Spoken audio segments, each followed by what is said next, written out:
موت کے حالات اور قبر اس تعلق سے کچھ باتیں رکھنے کی کوشش کروں گا کہ موت اس کی کیفیتیں کیا ہوں گی اور موت کے بعد ایک انسان کے ساتھ قبر میں کیا ہوتا ہے۔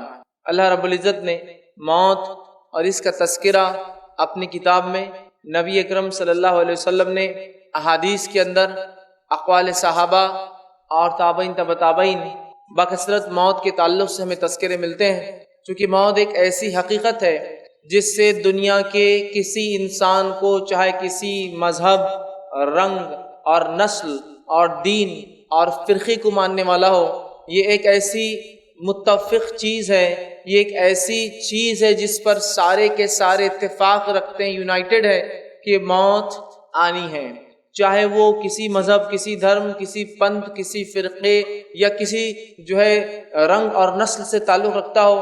ایسا آپ کو کبھی سننے میں نہیں آئے گا کہ یہ لوگ موت پر اعتماد نہیں کرتے یا موت پر بھروسہ نہیں کرتے یا موت کا ان کے پاس کوئی تصور نہیں ہے یا موت کا معاملہ نہیں ہے۔ اس چیز میں اختلاف ملے گا کہ رب ایک ہے، دو ہے، تین ہے یا سینکڑوں ہیں۔ اس چیز میں بھی اختلاف ملے گا کہ فلاں انبیاء ہے یا نہیں ہے، اس میں اختلاف۔ اس چیز میں اختلاف ملے گا کہ نیکی اور بدی کیا ہے، حرام اور حلال کیا ہے، لیکن اس چیز میں کسی کو اختلاف نہیں ہے، موت ایک اٹل حقیقت ہے اور انسان کو اس مرحلے سے گزرنا ہے، اس لیے کہ جو ذی نفس ہوتا ہے، پیدا ہوتا ہے، اس کو اس کی نفس پھر ختم ہوتی ہے، وہ خاتمے کو موت کہا جاتا ہے عربی زبان کے اندر۔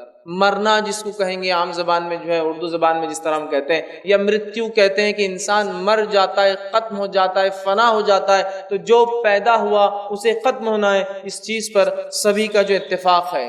اسلام ایک ایسا عالمی دین ہے جس نے انسانوں کے تمام سوالات کے جواب دیے۔ یہ وہ دین ہے جو انسانوں کو تعلیم دیتا ہے کہ تم دنیا میں کیوں آئے ہو۔ یہ وہ دین ہے جو یہ تعلیم دیتا ہے کہ تمہیں کیا کرنا ہے اس دنیا میں۔ یہ وہ دین ہے جو یہ بتاتا ہے کہ تم مرنے کے بعد کہاں جانے والے ہو، اور یہ وہ دین ہے جو بتاتا ہے کہ مرنے کے بعد تمہارے ساتھ کیا ہونے والا دوبارہ اٹھنے کے بعد۔ یہ وہ دین ہے بتاتا ہے کہ اچھے کرم، اچھے کام، نیکی کرنے والوں کا کیا انجام ہوگا۔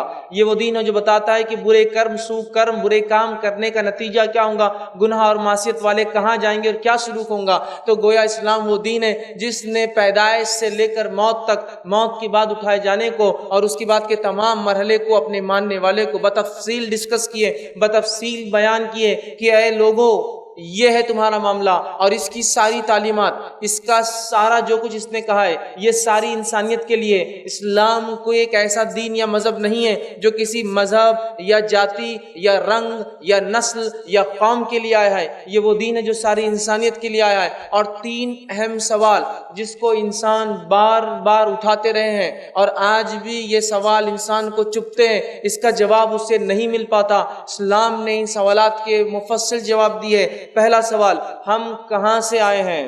دوسرا سوال، ہم کیوں آئے ہیں اس دنیا کے اندر، کیا مقصد ہے؟ تیسرا سوال، اس دنیا کے بعد کیا ہونے والا ہے آخر؟ کیا ہم مر کھپ جائیں گے اور مٹی بن جائیں گے؟ کیا ہمارے کرموں کے حساب سے ہم دوبارہ اٹھائے جائیں گے یا نہیں اٹھائے جائیں گے؟ کیا ہونے والا ہے؟ یا پھر سب اٹھ کے سیدھے جنت میں، سورگ میں چلے جائیں گے، یا نرک جیسی یا جہنم جیسی کوئی چیز بھی ہے جس میں گناہگار اور سزا یافتہ لوگوں کو سزا ملے گی؟ تو اسلام کلیئر کٹ بہت ہی واضح انداز میں جواب دیتا ہے، ہم اللہ رب العزت کی طرف سے دنیا میں بھیجے گئے ہیں۔ تو ہم کہاں سے آئے ہیں؟ ہم جنت سے نکلے ہیں، آدم ہمارے باپ جنت میں بنائے گئے تھے، ہم وہاں سے نکلے، تو ہم جنت سے آئے ہیں۔ اس دنیا میں کیوں آئے ہیں؟ سورہ زاریات سورہ نمبر 51 آیت نمبر 56، وما خلقت الجن والانس الا لیعبدون، تمہیں ہم نے دنیا میں جن اور انس کو اس لیے بھیجا تاکہ تم لوگ ہماری عبادت کر کے آؤ۔ تو اللہ نے مجھے اور آپ کو اور سارے مانووں کو اور سارے انسانوں کو اس لیے بنایا صرف اور صرف کہ وہ ایک اللہ کی پرستش، عبادت، پوجا اور اسی کی بات کو مانے اور اسی کے طریقے پر چلے۔ یہ دنیا میں آنے کا مقصد ہے۔ اور اس کے بعد کیا ہونے والا ہے، ہم کہاں جائیں گے؟ تو اسلام نے clear cut open guidelines دیے کہ تم مرنے والے ہو، اور یہ آنکھ بند ہونے کے بعد، یہ دنیا سے اٹھنے کے بعد تم ختم نہیں ہونے والے ہو انسانوں۔ اس کے بعد ایک لا تعداد اتنی لمبی زندگی جس کو ڈیفائن نہیں کیا سکتا، اس کو قرآن نے خلد کہا، ہمیشہ ہمیشہ ہمیشہ ہمیشہ چلنے والی ایک زندگی جس کا ایک ایک ایک دن ایک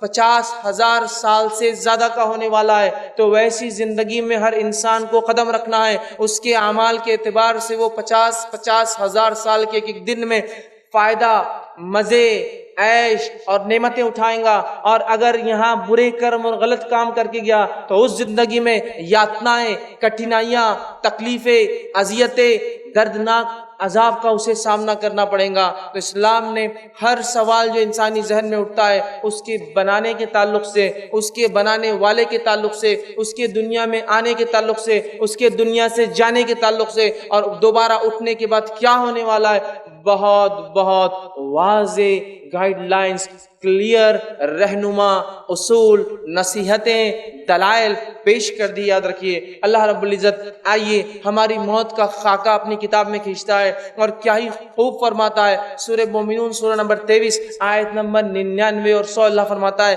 حتی اذا جاء احدهم الموت قال رب ارجعوا لعلی اعمل صالحا فیما ترک، جب تم میں سے کسی کے پاس موت آتی ہے، موت کی گھڑی آتی ہے، اس کے فرشتے حاضر ہو جاتے ہیں، چاہے وہ موت اپنے بستر پر آئے، چاہے وہ موت انسان کو کھڑے سے آئے، چاہے وہ موت ڈوب کر یا جل کر آئے، چاہے وہ موت کسی چیز میں دب کر یا ایکسیڈنٹ کے ذریعہ آئے، چاہے وہ موت قتل کے ذریعہ آئے، چاہے انسان خودکشی کر کے اپنے آپ کو قتل کر لے، موت کے فرشتے جب آتے ہیں گناہگار، فاسق، کافر اور اسی طرح جو ہے منافق کے پاس، تو وہ کہتا ہے حتی اذا جاء احدهم الموت قال رب ارجعوا، تو انسان کہتا ہے ان آنے والے فرشتوں سے اے فرشتوں میرے رب سے جا کر گزارش کرو، رب ارجعوا مجھے واپس لوٹنے کی تھوڑی ڈھیل اور مہلت اور تھوڑا سا ایک پیریڈ، ایک انٹرول، چھوٹا سا مجھے ایک وقفہ دیا جائے، لعلی اعمل صالحا فیما ترک، تاکہ میں دنیا میں جو نیکیاں چھوڑ آیا تھا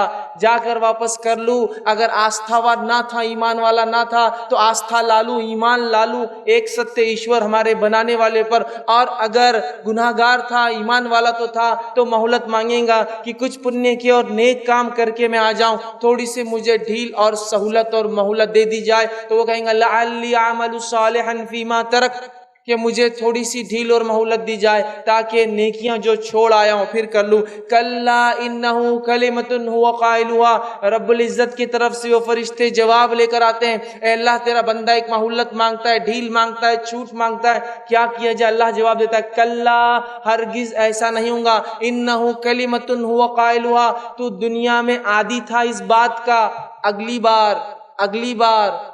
بار ایک اور چانس، ایک اور مہلت، ایک اور بار مجھے جو موقع دیا جائے۔ کلا انہ کلمۃ هو قائلها، دنیا میں تو عادی تھا صرف یہ بولنے کا کہ ایک اور چانس اور مہلت دیا جائے، اور اللہ فرماتا ہے یہ دوبارہ اب بالکل نہیں پلٹیں گے، نہیں جائیں گے الی یوم یبعثون، دوبارہ اٹھائے جائیں گے، وَمِن وَرَائِهِمْ بَرْزَخٌ الی یوم یبعثون، اور ان کے اور اس دنیا کے بیچ میں ایک آڑ ہے، ایک برزخ ہے، ایک پردہ ہے، ایک ایسی آڑ نہ جو کسی سے ایک دوسرے سے مل سکتا ہے، نہ آ سکتا ہے، نہ وہاں سے کہیں جا سکتا ہے، نہ آپس میں وہ ارواح وہ روحیں ایک دوسرے سے مل سکتی ہے، الی یوم یبعثون، وہ آڑ وہ برزخ دوبارہ اٹھائے جانے تک ہے۔ تو اس سے پہلے کہ کسی کی موت آئے اور یہ ڈھیل، یہ سہولت اور یہ مہلت ہم مانگے جو کہ کسی کو آج تک نہیں دی گئی اور نہ ہی قیامت تک کسی کو ملیں گی، لہٰذا اچھے اعمال کر کے جو وہ فرشتے آئے خوشی خوشی ہم ان کے ساتھ نکل کر چلے جائیں، ورنہ وہ فرشتے آ جائیں گے، پھر ہم ڈھیل اور مہلت مانگیں گے، گڑ گڑائیں گے، آہ و بکا کریں گے، چیخیں گے اور چلائیں گے، ہم چیخیں گے اور چلائیں گے، لیکن سارے لوگ موت اور میت ہے کہہ کر سمجھ نہیں پائیں گے، لیکن وہ میت و مرنے والا خوب گڑ گڑائیں گا، آہ و بکا کریں گا۔ اللہ رب العزت نے اس بات کو سورہ قاف سورہ نمبر 50 آیت نمبر 19 میں یوں دوہرا فرمایا وَجَاءَتْ سَكْرَةُ الْمَوْتِ بِالْحَقِّ، اور موت کی سکرات، موت کی سختیاں حق کو لے کر آ پہنچی ہے۔ اب غائب کے دروازے کھل چکے ہیں، فرشتے نظر آنے لگے ہیں اور غائب کی دنیا دکھ رہی ہے، فرشتے اپنی جماعت کے ساتھ آئے ہیں، ملک الموت اس روح کو لینے آئے ہیں، جیسے اس کے اعمال ہوں گے ملک الموت اپنا چہرہ اور ساتھ لانے والے اپنے ساتھیوں کے چہرے خوشنما اور بدنما اس کے اعتبار سے آئیں گے، اور آ کر اس شخص کی سخت گرفت کریں گے، پکڑیں گے، اور اس کے اعمال کے اعتبار سے وہیں سے اس کو سزا یا جزا کا ایک مرحلہ شروع ہو جائے گا کہ جو ہے کافر تھا وہیں سے مار پیٹ، اور قرآن کہتا ہے تھپڑ رسید کریں گے فرشتے اس کو، اس کے پیٹھ پر، اس کے چہروں اور گالوں کے اوپر، اور وہیں نیکوکار ہوں گا، اس کو خوشخبریاں سنائی جائیں گی، اس کی روح مچلیں گی کہ کاش میں جلدی نکل جاؤں، اس لیے کہ فرشتے جو خوشخبری سنا رہے ہیں وہ میرے لیے ہے، اور میرے رب نے میرے لیے اتنی ساری نعمتیں اٹھا رکھی ہے، وہ نکلنے کو بہرحال تڑپیں گا۔ تو یاد رکھیے موت کی سختیاں حق کو لے کر آ پہنچی۔ قرآن کہہ رہا ہے وجات سکرت موت بالحق، موت کی سکرات نزع کی کیفیت حق کو لے کر آ گئی، اور حق اس کے سامنے واضح ہو جاتا ہے۔ انسان جو دنیا میں جیتا ہے اور شروعات سے لے کر خاتمے 4 مرحلے میں زندگی کو گزارتا ہے۔ پہلا مرحلہ عالم ارواح، جب پیدائش سے پہلے میں جہاں تھا اور آپ جہاں تھے۔ دوسرا مرحلہ یہ دنیا کی زندگی جس میں اور آپ گزر رہے ہیں، اور جتنے مجھے سن رہے ہیں اور جتنے انسان ابھی زندہ ہیں گزر رہے ہیں۔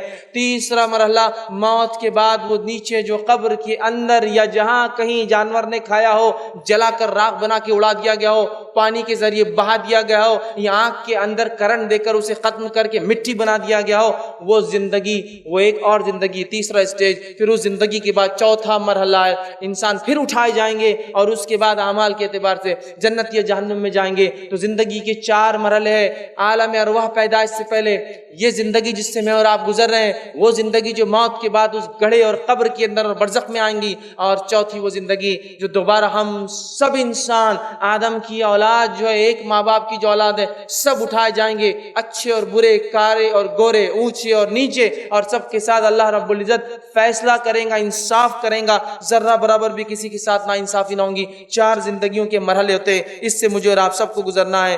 اور موت زندگی کا سب سے خطرناک، سب سے ہولناک، سب سے سخت مرحلہ ہے جس سے انسان گزرتا ہے۔ یہ پیدائش کے مرحلوں سے بھی کئی درجے زیادہ سخت جو ہے ایک مرحلہ ہے، اور اتنا سخت مرحلہ ہے کہ جس کی کوئی حد نہیں یاد رکھیے۔ اور موت ایک ایسی حقیقت ہے جس سے کسی کو انکار نہیں۔ اللہ رب العزت نے سورہ آل عمران سورہ نمبر 3 آیت میں 185 میں فرمایا کل النفس ذائقۃ الموت، ہر نفس کو، جو بھی نفس ہے اسے موت کا مزہ ایک نہ ایک دن چکھنا ہے، اور لوٹ کر ہم سب کو اپنے رب کے پاس جانا ہے۔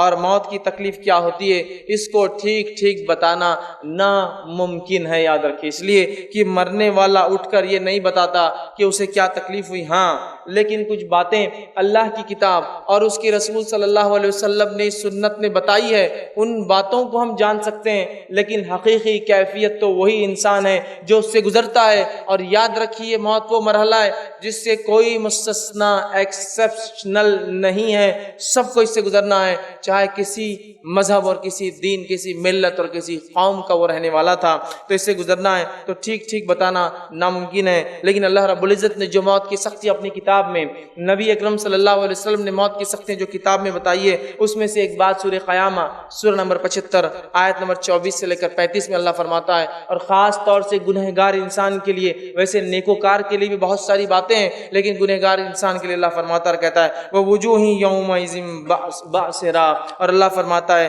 اور کتنے چہرے اس دن اداس ہوں گے، کتنے چہرے اس دن اداس ہوں گے۔ پھر فرمایا تَظَنُّ أَن يَفْعَلَ بِهَا فَاقِرَةٌ، سمجھتے ہوں گے کہ ان کے ساتھ اب کمر توڑ معاملہ، بہت سخت معاملہ ہونے والا ہے۔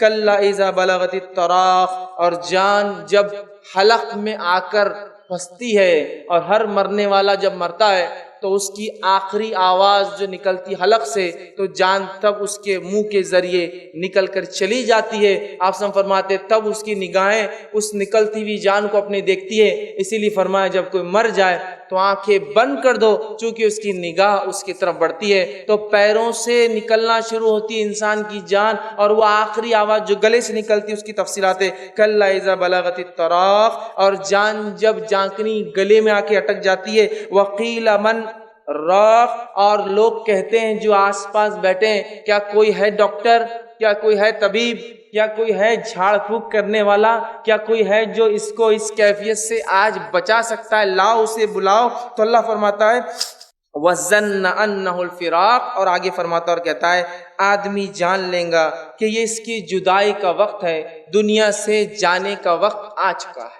جیسا انسان دنیا میں آتا ہے تو ایک سمجھ کے بعد اسے یہ بات واضح ہو جاتی ہے کہ دنیا کی زندگی مجھے گزارنا ہے، لیکن موت ایک ایسی گھڑی ہے جب انسان جان لے گا کہ اس کا جانے کا وقت آ چکا ہے۔ اللہ نے فرمایا وَتَفَّتِ السَّاقُ بِالسَّاقِ، اور پنڈلیوں سے پنڈلیاں آدمی رگڑے گا۔ یہ وہ شدید تکلیف کا بیان ہے جو موت کے وقت ہر انسان کو برداشت کرنا پڑتی ہے، چاہے موت کسی بھی حالت میں آئے۔ اگر آپ نے کسی کی موت کو کبھی دیکھا ہو تو پنڈلیاں وہ خوب رگڑتا ہے، اس لیے کہ یہ بڑا تکلیف دہ مرحلہ ہوتا ہے۔ تو جب گلے تک جو آواز آ جاتی ہے اور لوگ چلاتے ہیں آس پاس والے، کوئی ہے آؤ دیکھو بلاؤ علاج کرو، اور جب پنڈلیوں سے پنڈلیاں رگڑتی ہیں، الی ربک یومئذ المساق، اور آج تیرے رب کی طرف چلنے کا وقت آ گیا۔ فرشتے بولتے اب کوئی فائدہ نہیں، کوئی طبیب، کوئی معالج، کوئی ڈاکٹر، کوئی جھاڑپو، کچھ نہیں، اب تمہارے رب کے پاس لوٹنے کا تمہارا وقت ہے۔ فلا صدق ولا صلی، نہ تو نے دنیا میں صدقات کی نہ نماز قائم کی، ولکن کذب وتولی، یہ گناہگار انسان کے تعلق سے بات ہو رہی ہے، اور تو نے نہ صدقات دیا نہ نماز قائم کی، ولکن کذب وتولی، اور تیرے سامنے انبیاء نے آ کر باتیں رکھی، تیرے سامنے آ کر اس کے صحابہ نے، تابعین اور نیک لوگوں نے باتیں سنائی، واعظ اور نصیحت کی، لیکن تو نے کیا کیا؟ وَلَكِنْ كَذَّبَ وَتَوَلَّى، سب کو جھٹلا کر منہ پھیر کے تکبر کے ساتھ چلنے لگا۔ دیکھا جائے گا جب موت آئیں گی تو دیکھا جائے گا کیا ہوگا۔ تو اللہ نے فرمایا وَلَكِنْ كَذَّبَ وَتَوَلَّى، تو پلٹ گیا، تو نے اپنا چہرہ پھیر لیا اور منہ پھیر کر چلا گیا۔ تو یاد رکھیے موت کب آئیں گی ہم نہیں جانتے، لیکن اس بات کو پلے باندھ لیجئے کہ زندگی کا کوئی بھروسہ نہیں ہے، موت کا بھروسہ ہے۔ لوگ کہتے ہیں موت کا کوئی بھروسہ نہیں ہے، زندگی کا ہے۔ میں کہتا ہوں زندگی کا کوئی بھروسہ نہیں ہے، کب ہاتھ چھوڑے اور نکل جائے۔ ہاں موت یقینی ہے، جی لے جتنا جینا ہے، 1000 سال، 10,000 سال، لاکھ سال، 10 لاکھ سال، لیکن الٹیمیٹلی تیرا ڈیسٹینیشن تجھے واپس آنا ہے۔ لیکن موت جو ہے حق ہے، یاد رکھیے۔ لوگ کہتے ہیں زندگی کا کیا بھروسہ، یاد رکھیے بات صحیح ہے، موت حقیقت ہے، زندگی کا نہیں، ورنہ لوگ کہتے ہیں موت کا کیا بھروسہ۔ موت کا بالکل بھائی بھروسہ ہے، جتنا بھی جی لو۔ عمرو بن عاص رضی اللہ عنہ کے تعلق سے آتا ہے، صحابی رسول ہے، ایک مرتبہ کہنے لگے مجھے لوگوں پر تعجب ہوتا ہے جب موت کا وقت قریب آتا ہے تو بیان کیوں نہیں کرتے کیفیتیں، کیا ہوتا ہے کیوں نہیں سمجھاتے ہیں۔ تو ایک مرتبہ جب ان کی موت کا وقت قریب آیا، عبداللہ رضی اللہ عنہما کو کسی نے کہا کہ عمرو بن عاص کی موت کا وقت قریب ہے، آپ جائیے۔ وہ پہنچے اور کہا عمرو تم کہا کرتے تھے کہ لوگ کیوں نہیں بتاتے موت کے وقت کیا ہوتا ہے ان کے ساتھ، اب تمہاری موت کا وقت قریب ہے، چلو تم ہی بتا دو، تم کہا کرتے تھے نا کہ کیا ہوگا، چلو بتا دو۔ تو عمرو بن عاص رضی اللہ عنہ صحابی رسول کے الفاظ سنیے موت کے قریب فرماتے اور کہتے ہیں مجھے ایسا لگتا ہے، میری کیفیت یہ ہے کہ آسمان زمین پر ٹوٹ پڑا ہے، آسمان زمین پر گرنے سے جو کیفیت ہوں گی تو میری تکلیف ایسی ہے جیسے آسمان زمین پر ٹوٹ پڑا ہے، میں اس کے بیچ میں زمین اور آسمان کے پس رہا ہوں، یہ میری تکلیف ہے۔ اور میری گردن پہ لگتا ہے کسی نے پہاڑ رکھ دیا ہے، اس شدید تکلیف میری گردن میں پہاڑ رکھا ہوا ہے، اور جو ہے میرے پیٹ میں لگتا ہے کسی نے کھجور کے کانٹے بھر دیے جو بہت لمبے اور سخت ہوتے ہیں، اور ایسا لگتا ہے میری سانس سوئی کے ناکے، سوئی کا سوراخ ہوتا ہے نا، ایسا لگتا ہے سانس لینے میں اتنی شدید تکلیف ہے جیسا سوئی کے ناکے سے ہوا آ رہی ہے اور جا رہی ہے۔ شداد بن اوس رضی اللہ عنہ یہ ایک صحابی رسول تھے، یہ موت کی کیفیت کو فرمایا کرتے تھے اور کہتے تھے کہ موت کا لمحہ دنیا اور آخرت کی تمام ہولناکیوں سے زیادہ خطرناک ہے، موت کا لمحہ دنیا اور آخرت کی تمام ہولناکیوں سے زیادہ خطرناک ہے۔ اور فرمایا کرتے تھے کہ اس کی ہولناکی ایسی ہے کہ یہ آروں کے چیرنے سے زیادہ سخت ہے۔ کسی زندہ انسان کو آرے سے چیرے اور اس کو موت نہ آئے تو کیسی تکلیف ہوں گی، تو وہ کہتے ہیں آروں سے چیرنے سے زیادہ سخت ہے، اذیت ناک ہے، اور قینچیوں سے کاٹنے سے زیادہ سخت ہے کہ زندہ انسان کو قینچی سے کوئی کاٹ دے اور اگر موت نہ آئے تو کیسی تکلیف ہوں گی، تو قینچیوں سے کاٹنے سے زیادہ سخت ہے، ہڈیوں کے ابالنے سے زیادہ سخت ہے، مطلب اتنی تکلیف جس میں ہوتی ہے ایسے ہڈیوں کو زندہ انسان کو ابالا جا رہا ہے۔ آگے کہتے ہیں اگر مردہ اٹھ کر موت کی سختیاں بیان کر دے تو تم لوگ نیند اور چین چھوڑ دو گے اور آرام نہیں کرو گے، صرف اچھے اعمال میں لگ جاؤ گے تاکہ آخرت بن جائے۔ اسی طرح ہم دیکھتے ہیں خود نبی اکرم صلی اللہ علیہ وسلم جب آپ کی وفات کا وقت قریب آیا جب آپ کے انتقال کا وقت قریب آیا، یہ انسانوں میں سب سے نیک انسان تھے جس کو دنیا نے کبھی دیکھا ہے اور دیکھیں گے۔ یاد رکھیے نبی اکرم صلی اللہ علیہ وسلم چونکہ وفات سے، انتقال سے کوئی مستثنا نہیں ہے۔ آدم علیہ السلام آئے تو دنیا سے چلے گئے، نوح آئے تو وہ بھی چلے گئے، ابراہیم آئے تو وہ بھی جانے کے لیے چلے گئے، موسیٰ بھی آئے تو چلے گئے، عیسیٰ علیہ السلام اٹھا لیے گئے، لیکن آئیں گے چونکہ موت ضروری ہے۔ پھر اپنی زندگی 40 سالہ گزار کے موت اور وفات پھر پا کے جائیں گے۔ نبی اکرم صلی اللہ علیہ وسلم آئے تو آپ بھی چلے گئے۔ تو آئیے آپ صلی اللہ علیہ وسلم کی کیا کیفیت تھی، نبی اکرم صلی اللہ علیہ وسلم کی کیفیت کے تعلق سے آتا ہے۔ بخاری کی روایت ہے، ماں عائشہ رضی اللہ عنہا فرماتی ہے اور کہتی ہے اللہ کے رسول صلی اللہ علیہ وسلم کی کیفیت موت کے وقت یہ تھی، آپ کی وفات کے وقت کیا اپنے داڑھی کو بار بار وہ کرتے، چہرے مبارک پر بار بار ہاتھ پھیرتے، اپنے چہرے پر بار بار پانی ڈالتے اور پانی ڈال کر یہ کہتے سبحان اللہ ان للموت لسکرات، اللہ کی ذات پاک ہے، موت کے لیے بہت سختیاں ہیں، اللہ کی ذات پاک ہے اور موت کے لیے بہت سختیاں ہیں۔ آپ کے تعلق سے آتا ہے کہ پھر آپ کہتے کہ مجھے وضو کرنا ہے، آپ کو نماز کے لیے وضو کروایا جاتا، اس حالت میں بھی آپ نماز کو جانے کی کوشش کرتے، وضو کرتے اور آپ بے ہوش ہو کر گر جاتے، پھر آپ پانی مارا جاتا، آپ پھر ہوش میں آتے، پھر وضو کرتے اور پھر بے ہوش ہو جاتے، پھر آپ کو ہوش میں لایا جاتا، پھر آپ وضو کرتے، پھر بے ہوش ہو جاتے اور اسی کیفیت میں اپنے چہرے پر آپ ہاتھ پھیرتے، داڑھی پر ہاتھ پھیرتے، پانی مارتے اور کہتے سبحان اللہ، اللہ کی ذات پاک ہے۔ موت کے لیے بہت شدید تکلیفیں ہیں۔ ماں عائشہ رضی اللہ عنہا فرماتی ہے رسول اکرم صلی اللہ علیہ وسلم میری مانڈی کے اوپر وفات کر گئے، آپ کی حالت اور کیفیت وفات کی دیکھ کر مجھے اس کے بعد کسی کی موت کی خبر سن کے بہت زیادہ غم نہیں ہوتا تھا، اس لیے کہ میں نے اپنے نبی کی وفات خود دیکھی تھی۔ تو یہ رسول اللہ صلی اللہ علیہ وسلم کی کیفیت ہے۔ اور ہم اس موت کو معمولی اور مذاق سمجھتے ہیں، اس کے لیے ہماری کوئی تیاریاں نظر نہیں آتی، کوششیں نظر نہیں آتی۔ اللہ جو بات کہتا ہے، جس کے پاس لوٹ کر جانا ہے اسی کے پاس، اس کے بتائے ہوئے طریقے، دین، شریعت اور اس کے نبی کی سنت کی طرف وہ رجحان نظر نہیں آتا۔ ہمارے چہرے، ہمارے لباس، ہمارے معاملات، ہماری تجارتیں، ہمارے شادی بیاہ، ہماری تمام چیزوں سے ایسا نہیں لگتا کہ کبھی مجھے اور آپ کو مرنا ہے۔ لیکن میرے بھائی یاد رکھو، پچھلے رمضان بھی ہم لوگ جمع ہوئے تھے، پچھلے رمضان کئی لوگ تھے جو اس مجمع میں آتے تھے اور لائیو کانفرنس کو سنتے تھے۔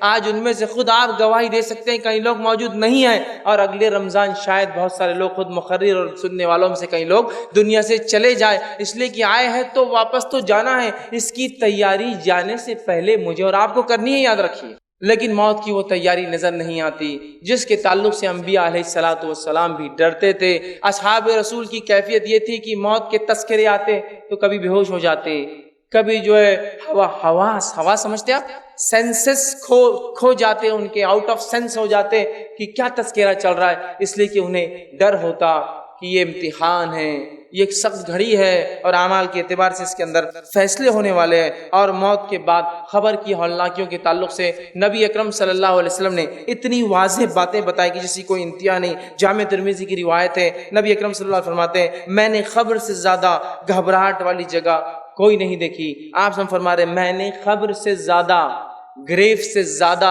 وہ اندر جو گڑھا زمین میں کیا جاتا ہے جس کو قبر کہتے ہیں، اس سے زیادہ ہولناک، گھبراہٹ والی اور خطرناک جگہ نہیں دیکھیے۔ اور کیوں نہ ہو تھوڑا قبر کو اگر تصور کر لیا جائے، سوچا جائے، مٹی کا گھروندہ ہے، مٹی کا بچھونا ہے، مٹی کا اوڑھنا ہے، آزو مٹی ہے اور بازو مٹی ہے، من بھر مٹی اوپر سے بھی ڈال دی گئی ہے، نہ کوئی سوراخ ہے، نہ کوئی دیا ہے، نہ کوئی لائٹ ہے، نہ کوئی چھوٹا سا ایک ٹمٹما ہے کہ جس سے کچھ روشنی مل جائے، سانپ اور بچھو ہے، جانور اور کیڑے اور مکوڑوں کا گھر ہے، انسان جن گل اور سڑ جاتے ہیں۔ لیکن یاد رکھیے اللہ رب العزت دوبارہ اٹھا کر عالم برزخ میں اپنی قدرت سے ان کو ان کے اعمال کے اعتبار سے گرفت کرتا ہے۔ اور خبر ایک بہت ہی سخت جگہ ہے، اور اسی خبر کے فتنے سے نبی اکرم صلی اللہ علیہ وسلم پناہ مانگتے۔ مسند احمد کی روایت ہے آپ صلی اللہ علیہ وسلم دعائیں سکھلاتے تھے کہ کیا دعائیں کرنا ہے کہ ہم قبر میں آزمائے نہ جائیں،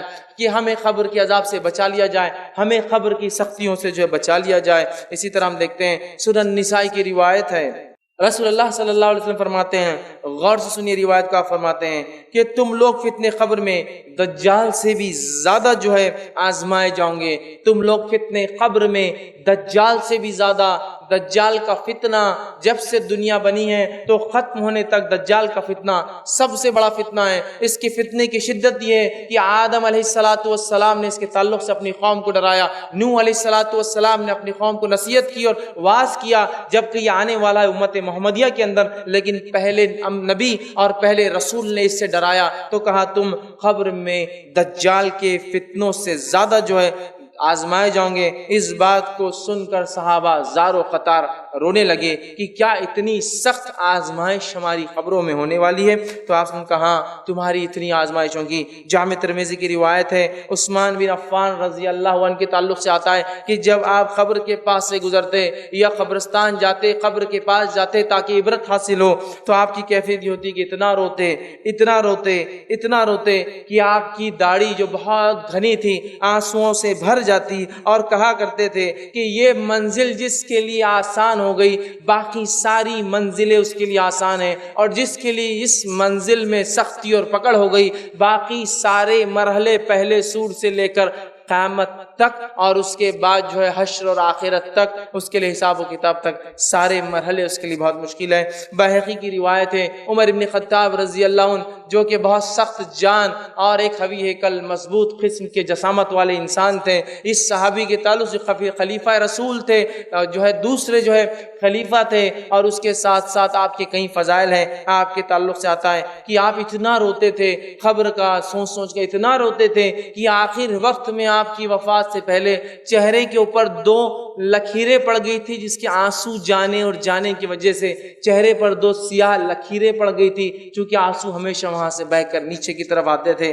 اتنا صحابہ روتے تھے اور اس قبر سے اور موت کی کیفیت سے پناہ مانگتے تھے. لیکن ہمارے اعمال، ہمارے معاملات آج نظر نہیں آتے کہ کسی بھی چیز سے پہلے کبھی یہ سوچا ہوں کہ مرنے کے بعد اس کے وجہ سے کیا انجام میرا ہو سکتا ہے. نوجوان ہے تو اپنی جوانی کے اس میں عالم میں غرق ہے، نشہ، منشیات، لڑکیوں کو چھیڑنا اور افیئرز اور زنا اور بدکاریاں اور اپنی جوانیوں کو برباد کرنا. بچے ہیں تو والدین ان کو تعلیم اور تربیت نہیں دے رہے اسلام کی. بڑے ہونے کے بعد جو محنت اور مشقت حلال کے لیے ہونی چاہیے وہ حرام کے لیے ہم کرتے ہیں. ساری زندگی جو ہے صرف ادھر اور ادھر اور اس کو اور اس کو تکلیف دے کر مال کمانا چاہتے ہیں، حرام کاریوں میں اپنی زندگیاں گزارنا چاہتے ہیں. حلال کو حلال نہیں سمجھتے، اس کو حرام کر لیتے ہیں. حرام کو حرام نہیں سمجھتے، اپنے نفسوں پر ہر چیز کو حلال کر رکھا ہے. پھر تصور اور سوچ بھی یہ کہ اللہ موت اچھی دے. کیسے کسی کو اچھی موت مل سکتی ہے جب یہ اتنے بڑے بڑے انبیاء اور اتنے بڑے بڑے شہداء، اتنے بڑے بڑے صلحاء اور اتنے بڑے بڑے صحابہ کا یہ حال ہے کہ یہ اپنی اموات، اپنی موت سے ڈرتے تھے اور اللہ سے گڑ گڑا رہے ہیں، دعائیں مانگ رہے ہیں. پھر ہم کس طرح سے بے باکی سے گناہ کر کے یہ سوچ سکتے ہیں کہ اللہ رب العزت ہمیں آخرت میں اچھی جو ہے زندگی دیں گا اور اچھی موت نصیب کرے گا. اچھی موت کے لیے اچھے اعمال کرنے پڑتے ہیں، اس کے بعد اللہ کا فضل اور پھر رحم ہوتا ہے انسان پر. تو اچھی موت، اچھی محشر کی زندگی، اچھا حساب اور کتاب، آخرت میں فیصلے کے اعتبار سے جنت، یہ آسانی سے حاصل نہیں ہوتی ہے. مجھے اور آپ کو اپنی زندگیوں کو بہت سیریسلی، ڈراسٹیکلی، جلدی، شدت کے ساتھ اور بہت رفتار سے بدلنا ہے. اس لیے کہ آپ بھی نہیں جانتے اور میں بھی نہیں جانتا ہوں کہ میں کب دنیا سے چلا جاؤں گا اور آپ کب چلے جائیں گے. اگر وقفہ دیا گیا ہوتا کہ 60 سال، 65 سال، 70 سال تو شاید پھر کچھ تیاری کر لیتے کہ موت سے پہلے تیاری ہو جائے. ہم نہیں جانتے میرے بھائی. اور لوگ کہتے ہیں نوجوان تو ہے، آخر وقت میں انشاءاللہ العزیز نیک عمل کریں گے. میرے بھائی، بوڑھوں کے مقابلے نوجوانوں کو تو جلدی مرتے ہوئے دیکھا ہے میں نے، جلدی مرتے ہوئے دیکھا ہے. تو کیوں یہ چکر میں ہے کہ نہیں ابھی تو جوانی ہے؟ ماں باپ کیوں یہ چکر میں ہے کہ بچہ بھی جوان ہے، دین پہ عمل مت کراؤ؟ اس لیے کہ بعد میں کریں گے نا، زندگی پڑی ہے. اللہ تعالیٰ کو وہ ریٹائرمنٹ کی بات کی عبادتیں پسند نہیں ہے، یاد رکھیے. اللہ کو وہ جوانی کا پرائم ٹائم چاہیے آپ کو اور میرا. اللہ کو جس چیز کے لیے حکومت کہہ رہی ہے تم بیکار ہو ہمارے لیے چلے جاؤ، وہ چیز اللہ کے لیے دینا چاہتے ہیں کہ جب زندگی بھر تو رشوت خوری، لوٹ مار، کھسوٹ سب کر لیں گے اور 58 اور 60 سال کے بعد ریٹائرمنٹ لے کر اللہ کر لیں گے، حج کر لیں گے، داڑھی رکھ لیں گے. ارے جس عمر کو تو حکومت کہہ رہی بیکار ہو گیا تو گھر جا کر بیٹھ، اس عمر کو اللہ کے لیے دینا چاہتے ہیں. اور اپنی جوانیوں کو والدین خود بچوں کو کہتے ہیں کہ ابھی ضرورت نہیں ہے، تو کیا تم لکھا کر لائے ہو تمہارے بچے کتنے دن جئیں گے، اور کیا میں لکھا کر لایا ہوں کہ میں اتنے دن میں مروں گا اور بوڑھا ہوں گا؟ ہمیں اپنی زندگیوں کو بہت جلدی تبدیل کرنا ہے، اس سے پہلے کہ موت کا شکنجہ کس لیا جائے، فرشتوں کو آرڈر اور حکم دے دیا جائے، پھر اس کے بعد ہم کہیں حتی اذا جاء احد الموت قال رب ارجعون، اے اللہ تھوڑی سی مہلت دی جائے، واپس ریٹرن لوٹنا ہے، نیک کام کرنا ہے، لعلی اعمل صالحا فیما ترک، جو نیکیاں تیرے نبی بتا کر گئے تھے، تیرے دین و شریعت نے بتائی تھی، میں کر کے آؤں۔ نہیں ملنے والا یہ موقع یاد رکھیے، نہیں ملے گا، اور انسان کی فطرت ہے، اسے کہا جائے نماز اگلے جمعے سے، دیندار بنو اگلے رمضان سے، اچھا پڑھو اگلے سیمسٹر سے، فلاں کام اگلی فصل سے، اچھا بزنس کرو اگلے سیزن سے، اگلا اگلا اگلا موقع چاہیے۔ اللہ کہتا ہے کلا نہیں ملنے والا تجھے اگلا موقع، چونکہ تیری فطرت ہے اگلا موقع چاہیے اور تو کرتا نہیں اعمال، لہٰذا اپنی زندگیوں کو بہت جلدی تبدیل کرنا ہے۔ میں اور آپ نہیں جانتے کیا حال ہونے والا ہے۔ ابن ماجہ کی روایت ہے، ابو ذر غفاری رضی اللہ عنہ فرمایا کرتے تھے، جب برزخ اور موت کی کیفیت اللہ کے رسول صلی اللہ علیہ وسلم بیان کی تو کہنے لگے کاش کہ میں درخت ہوتا، لوگ آتے کاٹتے سکھا کے مجھے جلا دیتے، میں انسان پیدا نہ ہوا ہوتا، اس لیے کہ درخت سے پوچھ نہیں ہونے والی، مجھ سے اللہ رب العزت پوچھ کرنے والا ہے۔ کتاب الزہد کے اندر ابو ہریرہ رضی اللہ عنہ کے تعلق سے آتا ہے کہ جب آپ کی موت کا وقت قریب آیا، انتقال کا وقت قریب آیا، دنیا سے کوچ کر جانے کا وقت قریب آیا تو رونے لگے۔ یہ بھی خوش نصیبی کی موت ہے کہ انسان بیمار ہو اور توبہ کا موقع ملے، اچانک آنے والی موتوں میں توبہ کا موقع نہیں ملتا ہے۔ تو بہرحال تو رونے لگے اس موت کی کیفیت میں، اور روتے روتے جو ہے لوگوں نے پوچھا اے ابو ہریرہ کیوں روتے ہو، کیا دنیا سے جانے کا غم ستاتا ہے تمہیں؟ تو کہنے لگے ابو ہریرہ رضی اللہ عنہ کہ کہا دنیا سے جانے کا چھوڑنے کا غم نہیں ہے، لیکن میرا سفر بہت لمبا ہے، طویل سفر ہے میرا، اور خلیل زاد راہ ہے میرے پاس، توشہ بہت کم تیار کیا ہے، سفر کچھ زیادہ ہی لمبا ہے، سفر لمبا ہے، میں نے زاد راہ سفر کی تیاری کے لیے سامان کم جمع کیا ہے۔ اور پھر فرماتے ہیں میں نے اپنی زندگی کی شام ایک ایسے ٹیلے پر گزاری ہے جس کے آگے میں نہیں جانتا ٹیلا پار کرنے کے بعد کہ میرے لیے جہنم ہے یا میرے لیے جنت رکھی گئی ہے۔ تو یہ اصحاب ہیں جن کے تعلق سے اللہ کی کتاب نے کہا رضی اللہ عنہم ورضوا عنہ، اللہ ان سے راضی اور وہ اللہ سے راضی۔ اگر ان کی اموات اور ان کی موت پر یہ ڈر رہے ہیں، اتنے کثیر اعمال کرنے کے بعد اگر یہ قلیل کہہ رہے ہیں اس کو زادرہ قلیل، جبکہ ابو ہریرہ رضی اللہ عنہ کی شخصیت کس کو نہیں پتا ہے؟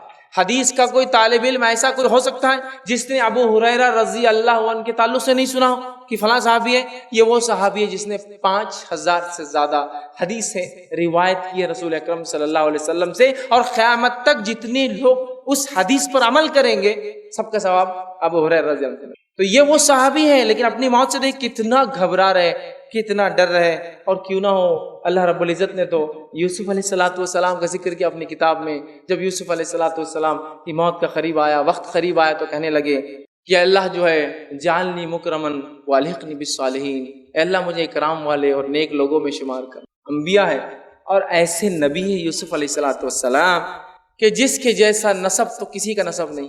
شجرا بڑا دادا نبی ابراہیم علیہ السلام، دادا نبی اسحاق علیہ السلام، باپ نبی ہے نا، آپ کے جو والد تھے یعقوب علیہ السلام، اور خود نبی۔ اس کے بعد کہہ رہے ہیں کہ اے اللہ جو ہے میرا حساب آسان کرنا اور مجھے جو ہے نیکوکاروں میں شمار کرنا، میرا اچھے لوگوں میں میرا شمار کرنا۔ تو یہ ہے انبیاء، یہ ہے اصحاب، یہ ان کا ڈر ہے۔ اور ہمارے اسلاف قبروں سے بہت ڈرتے تھے، قبر کے عذاب اور موت سے ڈرتے تھے۔ آج لوگ یہ دھڑلے سے کہتے دیکھا جائے گا مرنے کے بعد، بھائی تو نے میری زمین لے لی، دیکھا جائے گا مرنے کے بعد، بھائی تو نے میرا پیسہ لے دیا نہیں، دیکھا جائے گا مرنے کے بعد۔ میرے بھائی نپٹا لے یہاں، سب ختم کر دے یہاں، دیکھا کچھ بھی نہیں جانے والا ہے، صرف لیا اور لیا جائے گا اور واپس دیا اور دیا جائے گا، کوئی دیکھا جائے گا نہیں۔ کوئی مہلت، کوئی چھوٹ، کوئی پہچان، کوئی نسب، کوئی خاندان، کوئی رشوت، کوئی سونا، کوئی چاندی، کوئی خوبصورتی، کوئی مالداری، کوئی حسب نسب تیرے کچھ کام نہیں آئے گا رکھتی برابر۔ وہاں صرف بدلہ نیکیوں سے چلیں گا مرنے والا۔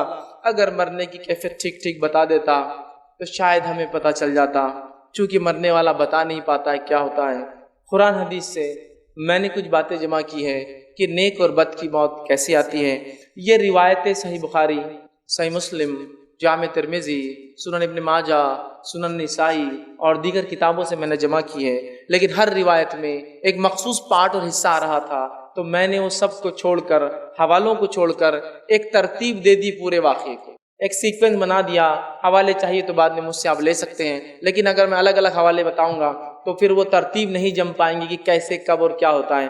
لہٰذا میں نے سب روایتوں کو ملا کر ایک ترتیب وار واقعہ آپ کے سامنے میں بیان کر رہا ہوں، تاکہ ایک تسلسل کے ساتھ ایک سیکوینس میں سٹوری یا ایک سیکوینس میں واقعہ آپ کے سامنے آ جائے، ورنہ الگ الگ حوالے میرے پاس پورے موجود ہیں۔ تو آئیے اچھے اور برے کے ساتھ کیا ہوتا ہے اس کی تفصیلات ہم دیکھتے ہیں، تاکہ ہمیں پتہ چل جائے موت کیسی کیفیت اور موت کے بعد کیا ہونے والا ہے۔ تو آئیے سب سے پہلے نیک انسان سے شروع کرتے ہیں، سیدھے ہاتھ والے لوگوں سے شروع کرتے ہیں، جنتی لوگوں سے شروعات کرتے ہیں، اللہ کے انبیاء، صلحاء مطلب صالحین، صدیقین، شہداء اور نیکوکاروں سے شروع کرتے ہیں، ان کی کیفیت کیا ہوں گی نیک لوگوں کی۔ تو سب سے پہلی چیز، جب موت کا وقت آتا ہے تو نیک لوگوں کے پاس فرشتے سورج جیسی روشن شکلیں لے کر آتے ہیں، کبھی ایک، کبھی دو اور کبھی اس سے زائد آتے ہیں، چمکدار روشن شکلیں لے کر آتے ہیں، خوشبودار خوشبو کے ساتھ، اور جو اچھے اچھے چہروں والے فرشتے اس کے پاس آتے ہیں، اور اس کے لیے خوشبودار کفن کو ساتھ لاتے ہیں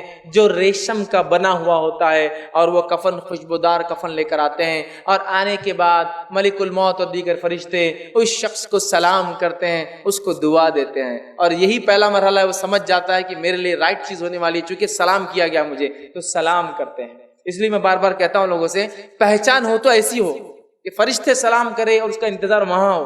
دنیا میں تو بہت پہچان لوگوں کی ہوتی ہے، یہ زیادہ کام نہیں آتی ہے، تو بہرحال اس کو سلام کرتے ہیں، اچھی اچھی شکلوں میں آتے ہیں، اور اس کو اچھے اچھے ناموں سے پکارتے ہیں، جن اچھے اچھے ناموں سے دنیا میں اسے پکارا جاتا تھا کہ فلاں بن فلاں، فلاں بن فلاں، پیارے پیارے جو اس کے اچھے نام، ایک انسان کہیں کے ناموں سے پکارا جاتا ہے، سارے اچھے اچھے ناموں سے اس کو پکاریں گے، اس کو آواز دیں گے، اور اس کو روح نکالنے سے پہلے ملک الموت بشارت دیں گے، اے نیک انسان، تیرے اعمال سے تیرا رب راضی ہوا، اور تو نکل جا، تیرے رب نے تیرے لیے جنت مقام طے کر دیا ہے۔